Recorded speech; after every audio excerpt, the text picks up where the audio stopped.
Okay, the chickens have landed. I have them in the boot. 9 chickens to deliver. And this will be their home. It's a mobile chicken coop. This is the 4th one that I've built, so the design's been evolving. It's got a transparent roof to give them light so they can see where to perch. It's got an automatic door. That's the chicken guard automatic door. It's open now because it's daytime. It'll close again at dusk, and you can automate it as well. You can make it go down and make it go up. So we'll have to do that later on when we actually put them in there. And there are the roosts for them to sleep.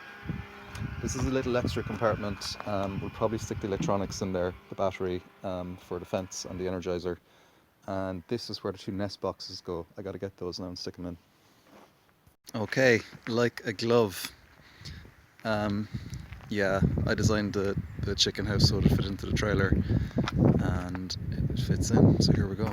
The chickens are in the boot and their chicken house is on the trailer, so it's off to Cork to deliver it. Okay, chicken house in the field.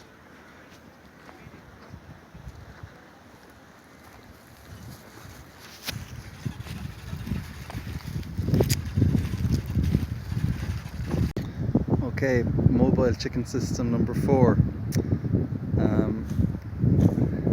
Nearly ready to put the chickens in. We've got it all wired up.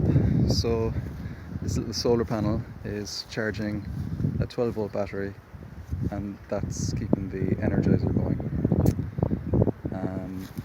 The nest boxes are underneath that. There's roll-away laying trays in there, so the eggs should be out of reach of the chickens. I'm giving them some water for the first night, so they're going to be locked in. And that's the chicken guard door that closes with the dawn and dusk. You can set it to a timer as well. Chicken system number 4, solar powered battery, energizing the electric fence, and 9 soon to be very happy chickens once they get used to their environment.